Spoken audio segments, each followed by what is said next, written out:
Welcome to Lowcountry Snapshots. I'm Courtney Guthrie, your host, and love is in the air, and I'm bringing you two travel experts who are married, and they're going to give us all the ins and outs of the travel industry, the best and the worst. Welcome to the show, Carolyn and Steve Weber. Thanks, Courtney. Thanks for having us. I want to know, because we're theming on romance, how did you two meet? We met a long time ago. We both met in the same town.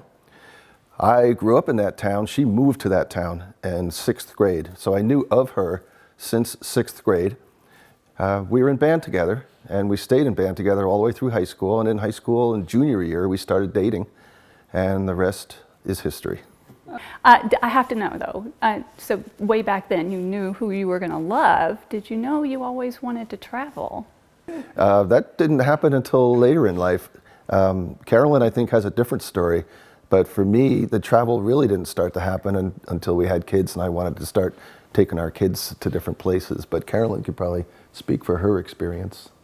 I really wanted to travel, but we had limited opportunity. My parents didn't travel much at that point. At one point later, after they retired, they actually volunteered for a travel club. And so they started planning a lot of trips, and that probably had some effect on at least my interest, and maybe Steve's as well. So the experience of knowing that your parents were really good at it, did you have like a specific place you wanted to go on your honeymoon? Where did you end up going? We ended up going to Florida. We had a couple things on the agenda, but the main thing was Walt Disney World. And it was relatively still new, believe it or not. We were married in 1975, so Disney World was there, but it hadn't been there a real long time. So neither of you worked in the travel industry initially, is that correct? No, I was a teacher for 36 years, and he was in IT for most of his career. So what sparked the interest in you actually getting into the travel industry, and how did you do that? One thing is I was planning a trip to Hawaii for us and some of our family, and I went to a travel advisor. She told me that I could do a better job planning it because I had already set out an itinerary of exactly what I wanted to do, and just went to her for her help. And she said I did a better job than she could do. So it got me thinking a little bit more. And then maybe a week later, we started getting a magazine for travel agents. It was kind of bizarre, we were not something we were expecting. And then within another week or two, we got an invitation to attend a travel agency conference in Charlotte. Well, we were living in New Jersey, and why we got the invitation, I still don't know. But again, God's doing perhaps. And we looked into it. It was during my spring break, and we were going to Charlotte anyway. So because our son was at Davidson College, he was getting married the next year, and we were looking for places for the reception. What was your best trip so far? What would you by far say? I don't know exactly what the parameters of this question would be, if it's just that it went the best or you had the best time, but just overall, what would you rate the best experience?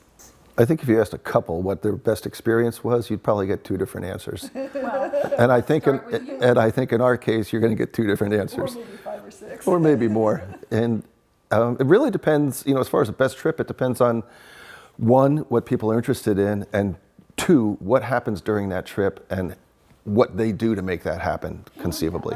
So for me, personally, I really enjoyed a river cruise that we took in Germany on the Rhine, and it seemed like every half mile or so you saw this really cool castle on the hill, and it was so beautiful. And the other thing I really enjoy, and Carolyn will tell you that I enjoy this a lot, are Disney cruises. Of all the cruise lines, I like Disney the best. It's great. They have the characters on board dressing up for photo ops, and they have online mystery games that you can try and solve, and they have a dining room there where the walls actually become like a video TV screen, and they interact with you while you're eating, including the turtle from Finding Nemo. And it's so entertaining and so cool, and you just feel so at home there. Are there a lot of kids on those cruises? There can be. The last time we were there weren't, but that was because it was recently, and it's because I believe with COVID, there were a number of people that are on cruises are greatly diminished at the moment. Well, Carolyn, what was your best trip so far? I have a few of them. First of all, I love going with friends, and I love going with family members. So any trip where we're with other people that we're close to is really special for me. And the most recent one was in October, I guess. We were in Iceland with two of our best friends, and that was really special. But overall, I'd have to say, as far as destinations, probably Hawaii. I absolutely love Israel. I absolutely love. Unfortunately, we were scheduled to go again to Israel in October, and unfortunately that was canceled. But Australia, New Zealand, beautiful places. I absolutely love those locations. Well, it seems like everyone I know has a worst travel story. What would you say your worst travel story is? We've had some challenges. So, for example, China. I don't know if you want to talk about China. That was an interesting trip. The China trip was both good and bad, depending on what was going on at the time. But we, as travel agents, were invited to China to view the different major sites so that we could tell our clients all about it, and hopefully they would book, and that would be good for China. When we got there, there was all kinds of TV coverage of our arrival. Not just us. Sorry, I just want to interject for a minute. It wasn't just us. We're members of an organization called American Society of Travel Advisors, ASTA. And so we went with ASTA. We went with a group. Yeah. So it was all these different travel. It's the largest of that type of group in the country. And so there were probably about 50 of us that went. So it was, China considered us delegates of the American government. So it was different. We weren't, obviously. But that was their perspective. So we had things like they would change our itinerary at the last minute, and because they wanted to focus on things that they thought we should be promoting, even though some of the things were not allowed for anybody besides us. They're not normally tourist areas. The promotion changed from sites that people would want to go visit to this is how great China is, and this is how we're improving, and we're better than the rest of the world because of what we're doing here. And then we would get to dinner. Usually dinner was scheduled for 6 p.m. Now we did some independent travel aside from ASTA. Prior to that, yeah. Right. And then we did a tour afterwards. But during the ASTA portion, we would go to dinner every night around 6 p.m. expecting to eat. After a while, we found we weren't going to. They would have Chinese delegates and diplomats speaking to us before we would eat. In Chinese. Oh no. But we had translators that we wore. Right, yeah. But there was a delay. So he would say something in Chinese, and all the Chinese people would start clapping, and we would hear what he said like 5-10 seconds later, and then we would think to ourselves, oh, that's why they're clapping. And so that would go on every night from 6 p.m. till about 9 p.m. We would actually get to eat around 9:30. Oh, goodness. And so it was a challenge, but it was still an exciting There were still positives to take away, though. Well, it's good that your worst trip was still so eventful and fun. Exactly. And then we had some weather challenges too. For example, we were on a talc tour in Yellowstone, and talc was great because it was not just Yellowstone, but it was the Grand Tetons, and then we were supposed to be going on to South Dakota afterwards, and we never got to some of the other places because there was a major snowstorm in middle of September in Yellowstone. So talc did a great job as far as quickly modifying our tour. They put us up in National Park lodging for an extra 3 or 4 days. They gave us the food. They actually gave us all the guests on the tour. They gave them about half of their money back.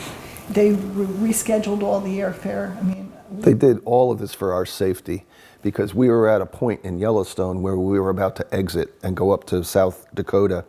Snowstorm comes along and we could not physically get out of Yellowstone because we would have to go through mountain passes where they were worried that there would be a landslide and we'd be killed.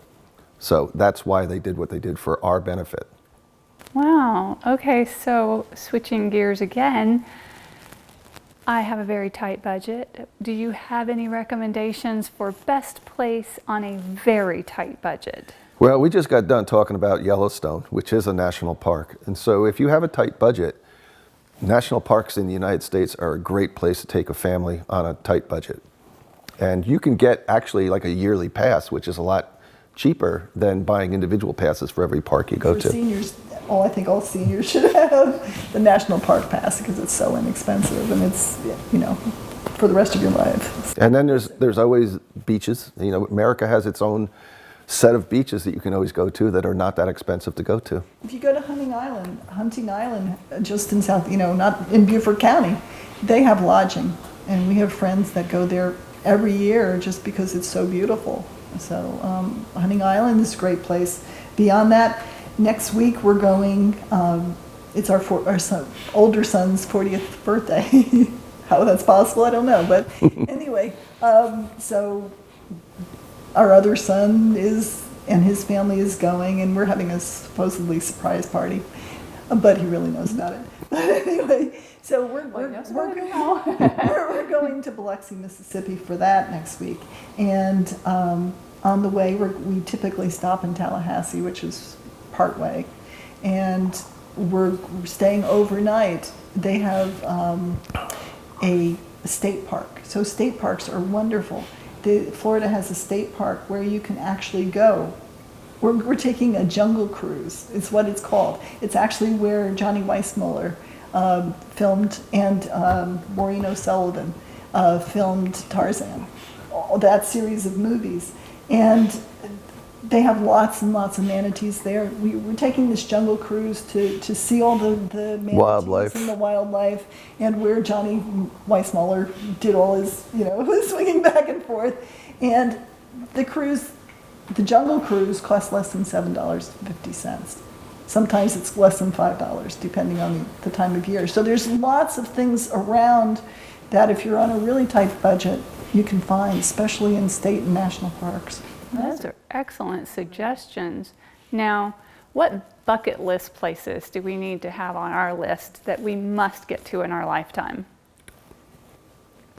Really, again, that has a lot to do with what interests people. Are they extremists that they just want to go and veg? But in general, if I had to answer that, I would start with, you're going to laugh, but I would start with Hawaii. I mean, I'm not a huge proponent of Hawaii, but it is gorgeous. I'm really big on it. She loves Hawaii. So many times. And I like Hawaii, but I think it's really beautiful. And there's actually a nighttime dive you can go on where you can either scuba dive or snorkel, where you can go at night and watch the manta rays feed. And it's absolutely beautiful. I've done that 3 or 4 times now, and I would do it again in a heartbeat. And he's done it, I mean, I've done it too, but he's done it as both diving and snorkeling. So, but that's right by the airport. And so, you know, it's very on the island of Hawaii. And it's a great location. So another bucket list would be a safari, an African safari. But some people might be scared to be out there with lions and hyenas. But, you know, some people want that, some people don't want that. But everybody I've talked to, we haven't done it yet, but it's on our bucket list. Everyone I've talked to said the best trip they ever took was an African safari. And we have clients that are saying, you've got to do it as a group in 2023. So we're hoping it'll happen next year, but we're not sure. Oh, I might invite myself. Absolutely.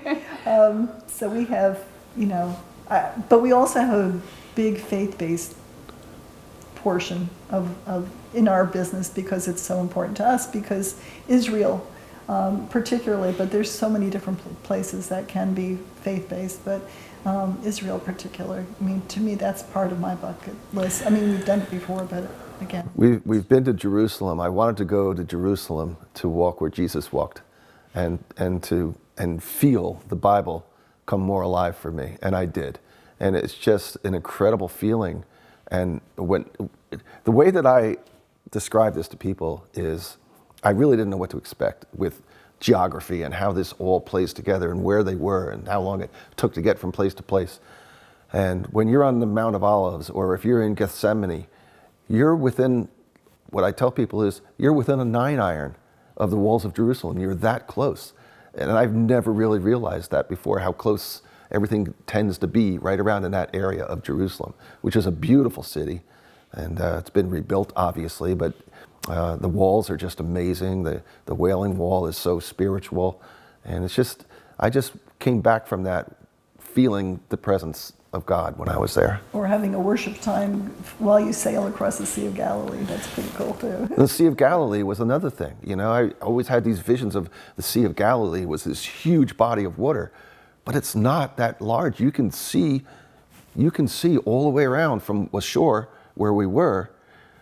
You could see the perimeter of the Sea of Galilee. It's not a huge, I call it a lake, but it's not really. It's got a stream coming in, a stream going out. But it's not as large as I imagined, you know, and to get from one side to the other really doesn't take that long. But on the other hand, you know, when Jesus was, you know, there was a big storm that came up on the Sea of Galilee, you know, how could that happen? It's not that big of a lake, but apparently the way the winds come through, they can build up very quickly and go right across the lake and churn up the water. It was a really cool experience to see all that and feel all that.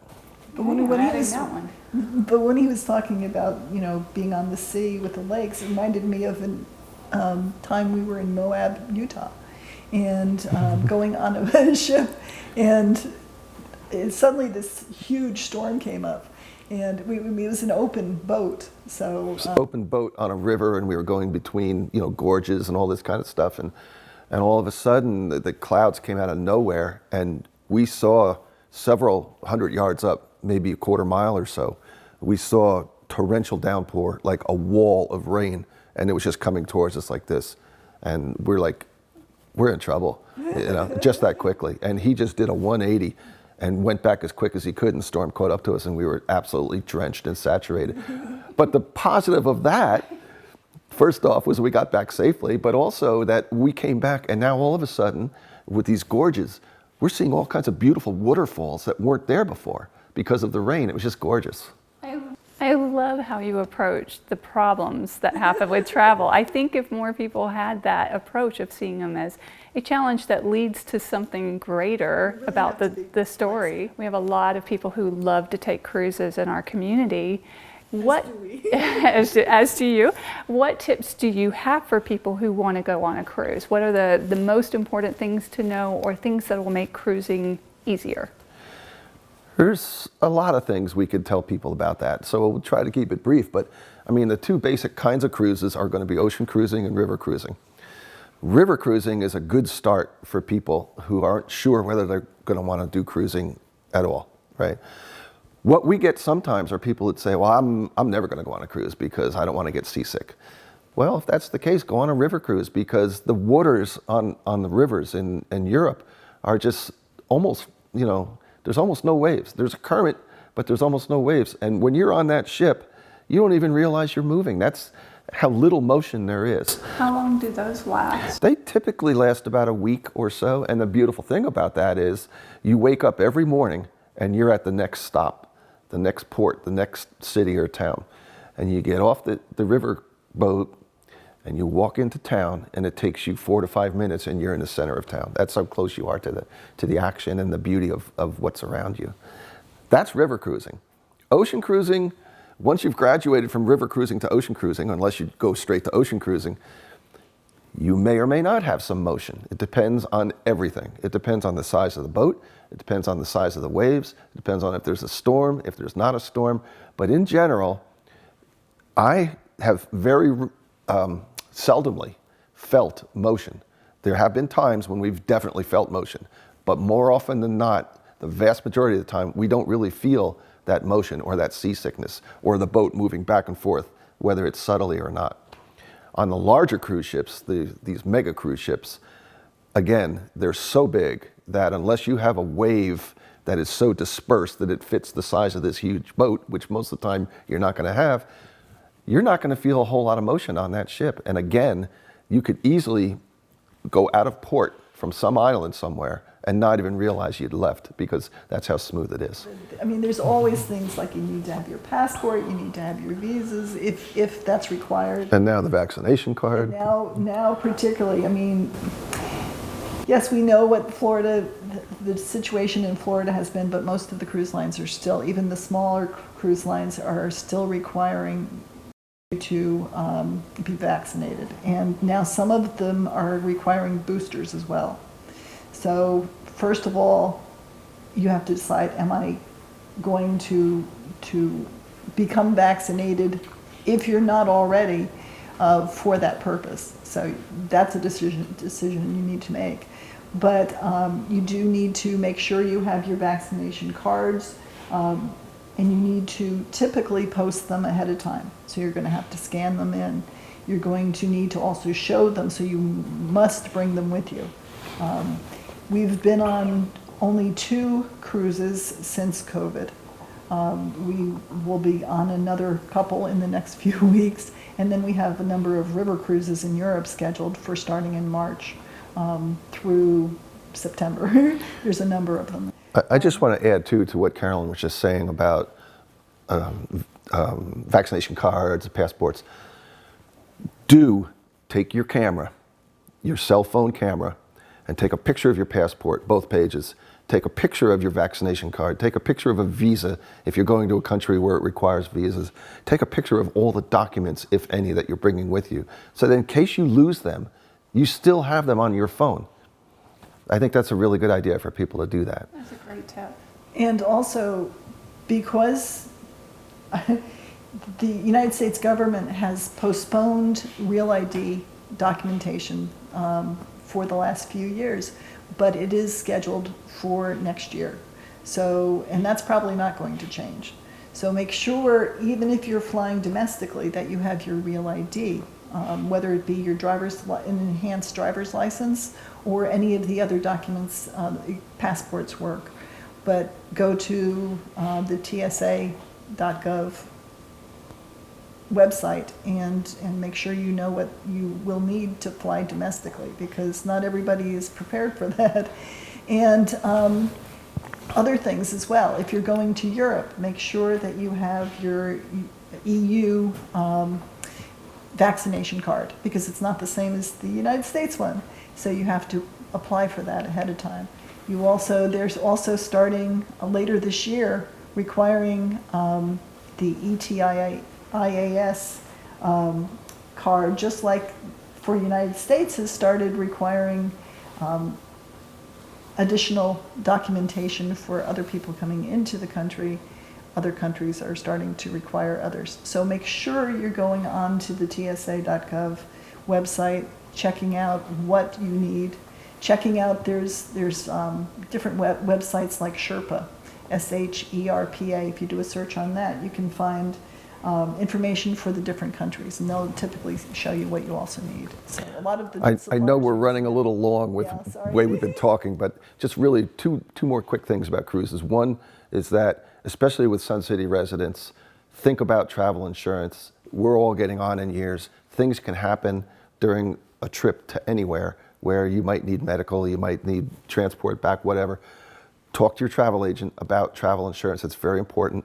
And when it comes to cruising, ocean cruising, it's like saying, what kind of car do you want to buy? Well, you could buy a Volkswagen, you could buy a Chevy, you could buy a Maserati, you could buy a Rolls Royce. There's a whole range of product, and that is true in ocean cruising also. There's different kinds of cruises for different kinds of budgets, see your travel agent. Thank you so much for your time. I really appreciate getting to know you and getting all these great tips and ideas of where to go to next. And I know what's on my bucket list. Happy Valentine's Day. And happy Valentine's Day to you guys, you love birds. Thank you so much for joining us. Maybe you have a story to tell. You tell it at the parties and everyone loves to hear it. Or maybe you're not sure if they love to hear it and you want to send it to us and see. Or maybe you just have someone that you heard their story and you want to nominate them. Whoever it is, get in touch with us. You might be the next star on Lowcountry Snapshots. Thank you so much for joining us. I'll see you next time.